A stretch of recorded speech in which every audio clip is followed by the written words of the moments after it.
हाय दोस्तों, आज हम जानेंगे राष्ट्रपति से संबंधित कुछ महत्वपूर्ण क्वेश्चनों के बारे में जो आजकल एग्जाम में पूछे जा रहे हैं।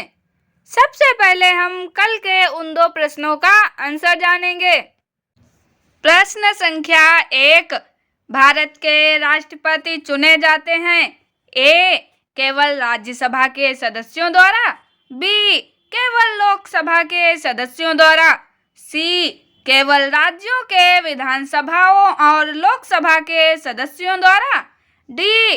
राज्यसभा, लोकसभा और राज्यों की विधानसभाओं के निर्वाचित सदस्यों द्वारा। इसका सही आंसर है डी, यानी कि राज्यसभा, लोकसभा और राज्यों की विधानसभाओं के निर्वाचित सदस्यों द्वारा। प्रश्न संख्या 2, भारतीय संविधान के 70वें संशोधन द्वारा भारत के राष्ट्रपति के चुनाव में जिन दो केंद्र शासित प्रदेशों को भाग लेने का अधिकार दिया गया है वे हैं ए. दिल्ली तथा चंडीगढ़, बी. दिल्ली तथा पुडुचेरी, सी. दिल्ली तथा दमन एवं दीव, डी. चंडीगढ़ तथा पुडुचेरी। इसका सही आंसर है बी, यानी कि दिल्ली तथा पुडुचेरी। अब चलते हैं आज के प्रश्नों की ओर। प्रश्न संख्या 1, भारत के राष्ट्रपति के चुनाव में राज्य की विधानसभा के प्रत्येक निर्वाचित सदस्य के वोटों की संख्या उस राज्य की जनसंख्या को विधानसभा की कुल निर्वाचित सदस्य संख्या द्वारा विभाजित कर प्राप्त भागफल की 1000 के गुणकों के बराबर होती है। वर्तमान स्थिति में जनसंख्या से तात्पर्य किस वर्ष की जनगणना द्वारा यथा अभिनिश्चित जनसंख्या से है? इसके ऑप्शन है ए. 1991 जनगणना, बी. 1981 जनगणना, सी. 1971 जनगणना, डी. 1961 जनगणना। इसका सही आंसर है सी, यानी कि 1971 जनगणना। अगला प्रश्न, राष्ट्रपति के उम्मीदवार के लिए क्या आवश्यक नहीं है? इसके ऑप्शन है ए. आयु 35 वर्ष हो, बी. पढ़ा लिखा हो, सी. सांसद चुने जाने की योग्यता रखता हो, डी. देश का नागरिक हो। इसका सही आंसर है बी, यानी कि पढ़ा लिखा हो। ये राष्ट्रपति के उम्मीदवार के लिए आवश्यक नहीं है। अगला प्रश्न, भारतीय राष्ट्रपति के विषय में निम्नलिखित कथनों पर विचार कीजिए। 1, उसे भारत का जन्मा नागरिक होना चाहिए। 2, उसे 35 वर्ष की उम्र पूरी कर लेनी चाहिए। 3, उसे संसद का सदस्य निर्वाचित होने की योग्यता रखनी चाहिए। इनमें से कौन सा सही है? इसके ऑप्शन है ए. 1 सही है, बी. 1 और 2 सही है, सी. 2 सही है, डी. 1 और 3 सही है। इसका सही आंसर है सी, यानी कि 2 नंबर सही है।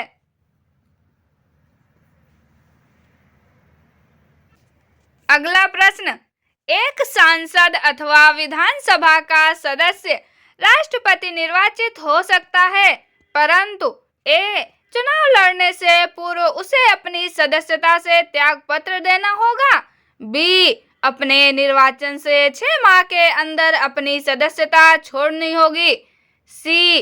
निर्वाचित होने के तुरंत उपरांत अपनी सदस्यता छोड़नी होगी, डी. एक सांसद चुनाव लड़ सकता है परंतु विधानसभा का सदस्य नहीं। इसका सही आंसर है सी, यानी कि निर्वाचित होने के तुरंत उपरांत अपनी सदस्यता छोड़नी होगी। अगला प्रश्न, भारतीय संविधान का कौन सा अनुच्छेद राष्ट्रपति के पद के लिए पुनः निर्वाचन की योग्यताएं निर्धारित करता है?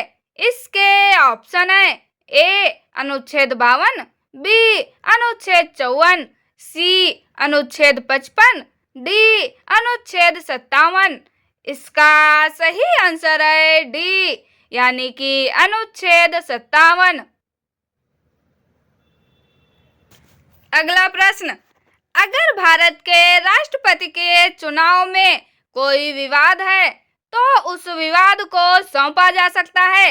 ए भारत के महाधिवक्ता को, बी संसद को, सी भारत के सर्वोच्च न्यायालय को, डी इनमें से कोई नहीं। इसका सही आंसर है सी, यानी कि भारत के सर्वोच्च न्यायालय को। अगला प्रश्न, राष्ट्रपति 5 वर्ष तक अपने पद पर रहता है। ए अपने निर्वाचन की तारीख से, बी संसद द्वारा निर्धारित तिथि से, सी अपने पद ग्रहण के दिन से, डी निर्वाचित आयोग द्वारा घोषित तिथि से। इसका सही आंसर है सी, यानी कि अपने पद ग्रहण के दिन से। अगला प्रश्न, भारत के राष्ट्रपति अपना त्याग पत्र किसको संबोधित करके देते हैं? इसके ऑप्शन है, ए लोकसभा स्पीकर, बी उपराष्ट्रपति, सी प्रधानमंत्री, डी सर्वोच्च न्यायालय के मुख्य न्यायाधीश। इसका सही आंसर है बी, यानी कि उपराष्ट्रपति। अगला प्रश्न, भारत का राष्ट्रपति अपना त्याग पत्र किसको सौंपता है? इसके ऑप्शन है, ए लोकसभा के अध्यक्ष को, बी भारत के उपराष्ट्रपति को, सी भारत के मुख्य न्यायाधीश को, डी भारत के प्रधानमंत्री को। इसका सही आंसर है बी, यानी कि भारत के उपराष्ट्रपति को। अगला प्रश्न, भारत के राष्ट्रपति को उसके पद से हटाया जा सकता है। इसके ऑप्शन है, ए भारत के प्रधानमंत्री द्वारा, बी लोकसभा के द्वारा, सी भारत के मुख्य न्यायाधीश द्वारा, डी संसद द्वारा। इसका सही आंसर है डी, यानी कि संसद द्वारा। अगला प्रश्न, भारतीय संविधान के किस अनुच्छेद के तहत राष्ट्रपति पर महाभियोग चलाया जा सकता है? इसके ऑप्शन है, ए अनुच्छेद 356 के द्वारा, बी अनुच्छेद 75 के द्वारा, सी अनुच्छेद 76 के द्वारा, डी अनुच्छेद 61 के द्वारा। इसका सही आंसर है डी, यानी कि अनुच्छेद 61 के द्वारा। अगला प्रश्न, भारत के राष्ट्रपति को महाभियोग द्वारा हटाने की प्रक्रिया निम्नलिखित में से किस अनुच्छेद में वर्णित है? इसके ऑप्शन है, ए अनुच्छेद 53, बी अनुच्छेद 61, सी अनुच्छेद 74, डी अनुच्छेद 13। इसका सही आंसर है बी, यानी कि अनुच्छेद 61। अगला प्रश्न, भारत के राष्ट्रपति को कार्यावधि की समाप्ति से पूर्व भी पद से हटाया जा सकता है। इसके ऑप्शन है, ए सत्ताधारी राजनीतिक दल द्वारा, बी प्रधानमंत्री द्वारा, सी महाभियोग द्वारा, डी न्यायालय में ट्रायल द्वारा। इसका सही आंसर है सी, यानी कि महाभियोग द्वारा। अगला प्रश्न, राष्ट्रपति पर महाभियोग का आरोप संसद के किस सदन द्वारा लगाया जा सकता है? इसके ऑप्शन है, ए लोकसभा, बी राज्यसभा, सी संसद के किसी भी सदन द्वारा, डी उपयुक्त में से किसी के द्वारा नहीं। इसका सही आंसर है सी, यानी कि संसद के किसी भी सदन द्वारा। अगला प्रश्न, निम्न में से भारत के राष्ट्रपति पर महाभियोग लगाने का अधिकार किसे है? इसके ऑप्शन है, ए संसद के दोनों सदनों को, बी लोकसभा को, सी राज्यसभा को, डी लोकसभा के स्पीकर को। इसका सही आंसर है ए, यानी कि संसद के दोनों सदनों को। अगला प्रश्न, संविधान के उल्लंघन के आधार पर राष्ट्रपति के विरुद्ध किसके द्वारा महाभियोग लगाया जा सकता है? इसके ऑप्शन है ए, भारत के मुख्य न्यायाधीश द्वारा, बी, भारत के उपराष्ट्रपति द्वारा, सी, लोकसभा के अध्यक्ष द्वारा, डी, संसद के दोनों सदनों द्वारा। इसका सही आंसर है डी, यानी कि संसद के दोनों सदनों द्वारा। अगला प्रश्न, भारत के राष्ट्रपति पर महाभियोग चलाने के लिए कम से कम कितने दिन पूर्व की सूचना आवश्यक है? इसके ऑप्शन है ए, 7 दिन, बी, 14 दिन, सी, 21 दिन, डी, 30 दिन। इसका सही आंसर है बी, यानी कि 14 दिन। अगला प्रश्न, निम्नलिखित में से कौन सा भारत के राष्ट्रपति के निर्वाचक गण का तो भाग है, परंतु उसके महाभियोग अधिकरण का भाग नहीं है? इसके ऑप्शन है ए, लोकसभा, बी, राज्यसभा, सी, राज्यों की विधान परिषदें, डी, राज्यों की विधानसभाएं। इसका सही आंसर है डी, यानी कि राज्यों की विधानसभाएं। अगला प्रश्न, भारत के राष्ट्रपति के महाभियोग की प्रक्रिया है ए, अर्ध न्यायिक प्रक्रिया, बी, न्यायिक प्रक्रिया, सी, कार्यपालिका प्रक्रिया, डी, विधायी प्रक्रिया। इसका सही आंसर है ए, यानी कि अर्ध न्यायिक प्रक्रिया।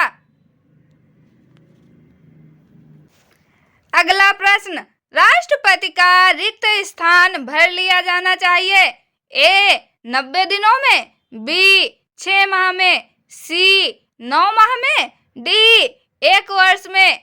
इसका सही आंसर है बी, यानी कि 6 माह में। अगला प्रश्न, पदासीन राष्ट्रपति की पदावधि की समाप्ति से भिन्न किसी कारण से उत्पन्न होने वाली रिक्त की दशा में रिक्त भरने के लिए निर्वाचन आवश्यक हो जाना चाहिए ए, रिक्त होने की तिथि से 6 माह के भीतर, बी, रिक्त की तिथि से 1 वर्ष बाद, सी, रिक्त की तिथि से 9 माह बाद, डी, रिक्त की तिथि से 7 माह बाद। इसका सही आंसर है ए, यानी कि रिक्त होने की तिथि से 6 माह के भीतर। अगला प्रश्न, भारत में राष्ट्रपति की मृत्यु, पदत्याग अथवा हटाए जाने पर पद में हुई रिक्ति को भरने की समय सीमा क्या है? इसके ऑप्शन है ए, 1 माह, बी, 3 माह, सी, 9 माह, डी, 6 माह। इसका सही आंसर है डी, यानी कि 6 माह।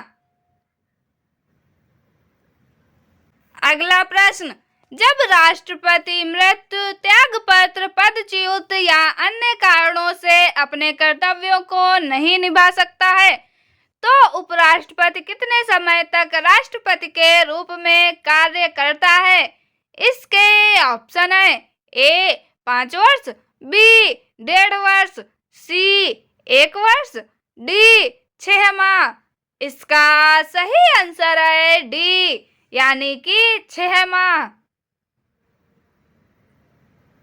अगला प्रश्न, यदि मृत्यु, त्यागपत्र अथवा हटाए जाने की स्थिति में भारत के राष्ट्रपति का पद रिक्त हो जाए तो उस पद का कार्यभार कौन संभालेगा?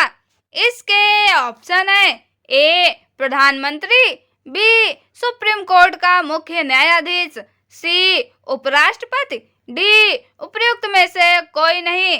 इसका सही आंसर है सी, यानी कि उपराष्ट्रपति। अगला प्रश्न, यदि भारत के राष्ट्रपति का पद रिक्त हो जाए और कोई उपराष्ट्रपति भी ना हो, तब निम्न में से कौन कार्यवाहक राष्ट्रपति होगा? इसके ऑप्शन है ए राज्यसभा का उपसभापति, बी भारत का महान्यायवादी, सी लोकसभा का अध्यक्ष, डी सर्वोच्च न्यायालय का मुख्य न्यायाधीश। इसका सही आंसर है डी, यानी कि सर्वोच्च न्यायालय का मुख्य न्यायाधीश। अगला प्रश्न, यदि राष्ट्रपति एवं उपराष्ट्रपति का पद खाली हो तो भारत के राष्ट्रपति के पद पर कौन होता है? इसके ऑप्शन है ए प्रधानमंत्री, बी भारत का मुख्य न्यायाधीश, सी लोकसभा अध्यक्ष, डी इनमें से कोई नहीं। इसका सही आंसर है बी, यानी कि भारत का मुख्य न्यायाधीश। अगला प्रश्न, यदि भारत में राष्ट्रपति एवं उपराष्ट्रपति का पद एक ही समय बिंदु पर खाली हो जाता है तो राष्ट्रपति का पद अस्थायी तौर पर निम्नलिखित अधिकारी धारण करेगा? ए भारत का प्रधानमंत्री, बी सर्वोच्च न्यायालय का मुख्य न्यायाधीश, सी सशस्त्र बलों का सर्वोच्च अधिकारी, डी उपरोक्त में से कोई नहीं। इसका सही आंसर है बी, यानी कि सर्वोच्च न्यायालय का मुख्य न्यायाधीश। अब आगे के ये दो प्रश्नों का आंसर आपको कमेंट में बताना है। प्रश्न संख्या 1, भारत का कार्यपालिका अध्यक्ष कौन है? इसके ऑप्शन है ए राष्ट्रपति, बी प्रधानमंत्री, सी विरोधी दल के नेता, डी भारत सरकार के मुख्य सचिव। प्रश्न संख्या 2, संविधान के निम्नलिखित अनुच्छेदों में से किस एक के अंतर्गत संघ की कार्यपालिका शक्तियां राष्ट्रपति में निहित हैं? इसके ऑप्शन है ए अनुच्छेद 51, बी अनुच्छेद 52, सी अनुच्छेद 53, डी अनुच्छेद 54। इनका आंसर हम कल के वीडियो में जानेंगे। आपको ये कंटेंट कैसा लगा कमेंट में जरूर बताएं। चैनल को लाइक शेयर और सब्सक्राइब जरूर करें। मिलते हैं अगले वीडियो में। Thank you.